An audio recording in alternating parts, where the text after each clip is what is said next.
Welcome to the beginning of YCS Tokyo, Japan, Nagoya. We have our first of many matchups today in your top cut. The first one's going to be Branded versus actually Maliss, of all things. Maliss is still very much performing here. This is our first burst protocol event. You're going to see Branded, unfortunately, just setting one card here, which is not what you want to be seeing. You don't want to be seeing this at all. And unfortunately, that's the downside. I mean, you got new power-ups, but unfortunately, you have to play hand traps. And it's going to be a situation. You see, you're going to see the starter for Maliss coming down here. Actually just linking it out, not getting any real advantage off of this to be able to make the link coder here. So we are starting off very well. You're going to see the Druid Worm being our starter here. Now you're going to see probably what I'd consider one of the biggest misplays of this event. We have a Bestial in our hand, but we've also got a Called by the Grave face down.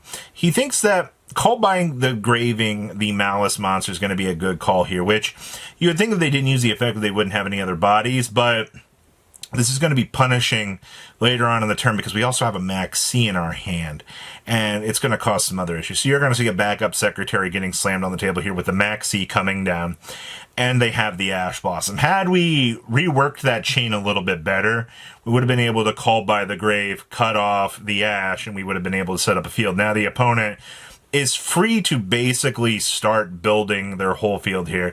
You are going to see the Secretary resolving for our key search here.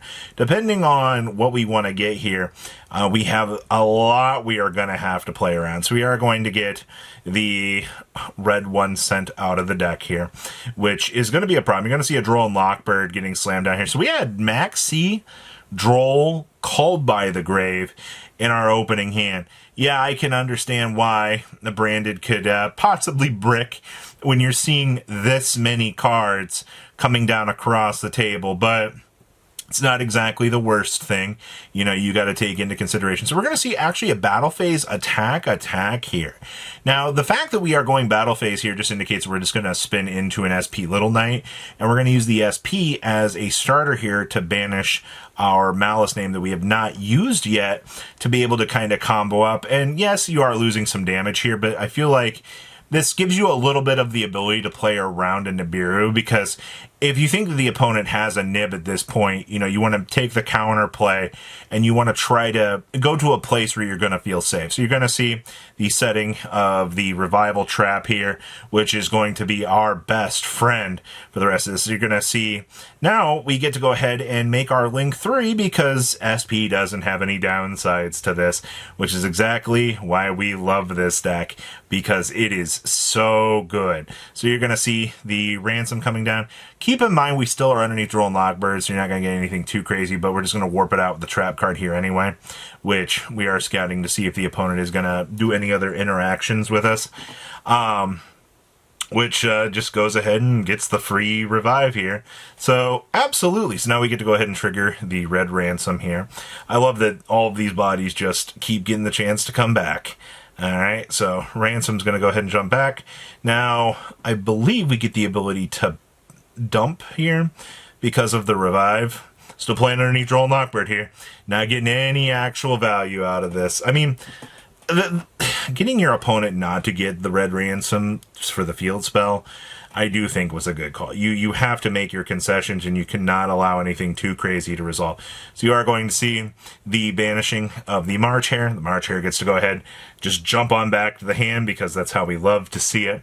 We're going to go ahead and see Link 3 and Link 1, or level 4 coming together here. What are we going to make? Because this is a really, really delicate place. I mean, we haven't used Splash Mage yet, so, I mean, we've got all of the broken gas still in the tank here to keep going.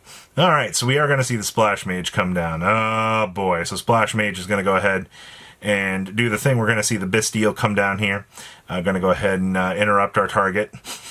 I really wanted that Bestial to resolve, man, just to make sure, but you're going to see a March Hare coming down here and banishing, so we can at least get another body on the field. So it does put the Bestial back into rotation for next turn, but it doesn't really matter all that much. We're going to go ahead and see the white binder coming down here. Go ahead and get some banishing off of this at least. There's nothing that we really want outside of our opponent's cards at this stage, just because, you know, it's free value. We'll go ahead and get our trap back into rotation, which is absolutely fine. And then we're going to see a set 1 pass turn. I mean, it's not a terrible turn. I mean, you pivot, you got the graveyard set up, you know, you have a Bestial in hand to go ahead and attempt to set up. We know that the opponent also has a Bestial in hand. I do see that they did draw the Fallen and the Virtuous here. So there is technically some play that they could try to set up, but we will have to wait and see here what their initial thoughts are going to be. Because, you know, you do have a Saronir you can trigger, but turning on any of these Maliss monsters is not very favorable. You do not want that coming down because it's going to cause problems. But you are going to see the Saronir. We can, I guess, hit the link coder here, the link one, so we don't actually have to worry about it. And we see a Maxi. Well, you know, your opponent has it. There's not much that you can really do. It's just a series of very unfortunate events. You know, I guess now the opponent's just going to, every time we do anything, they're just going to start to get free advantage. So you got two options. You go battle phase attack over this. They use the trap card, revive it. They get a whole wall back. We're screwed anyway. Either way, we're going to go battle phase attack over it. Guess what's going to happen? They're going to get to go ahead and regenerate an entire wall of these monsters back onto the field, and it is just going to cause us more problems here. Unfortunately, having to take that turn skip, turn 1 of the game, was not very favorable. So yep, here comes the trap card. Going to go ahead and revive the binder. We'll go ahead and gain back some of those very nice life points. And then we'll go ahead and guess what? We get to go ahead and start banishing up the whole wall of monsters. Isn't this great? This is exactly why we love Maliss, and this deck is so very degenerate for what it tends to do, because time to spend some life points, get back our March Hare, go and get our Ransom back. So it's actually really good play because we're going to summon this Dormouse in between the two of them. And Dormouse is actually going to give some protection here from our two monsters, because Dormouse has that very nice line of text on it that gives you protection on the link monsters that point to it. It's not something that you think about all that much unless you've played Maliss, but it's going to make this Fallen and the Virtuous a lot less impactful here, because they are going to have to blow up the Dormouse with this, which is going to cause some problems, because you're not going to get that free BS that you're wanting here. You know, you're going to want to try to take full advantage of the OTK window and try to clear this up, but you can't, because guess what? Dormouse is doing the thing.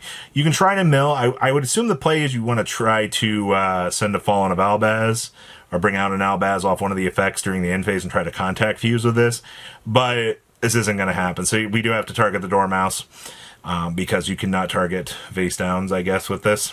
So Fallen and the Virtuous going ahead. And what are we going to drop? Got a lot of extra deck targets. So we're going to send the Albion here. Okay. So we are sending Albion.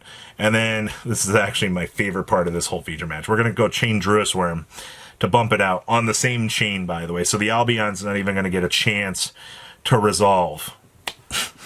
Shucky darn, man. It's almost like Maliss just eradicates this. And, yep, we are just verifying the shuffling here. Just to go ahead, I mean, the opponent's turn is done at this stage. There is not much that you can do. So now we just have to assemble the Exodia pieces and start the OTK process here, which we do get a free trap card back. Absolutely, right? May as well. Free extra advantage is not what you want to be missing.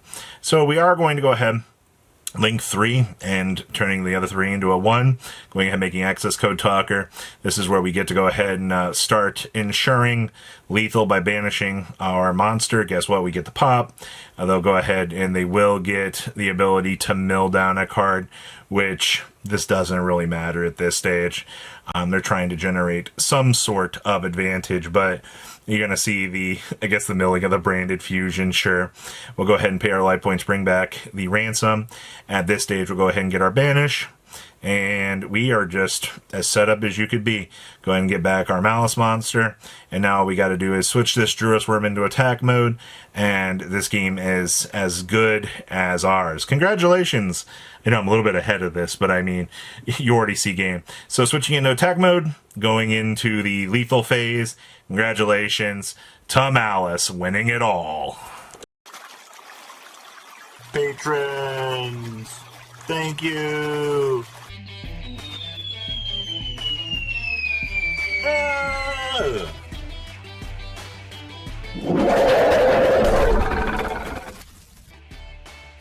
Thank you so much for watching. Check out these other videos.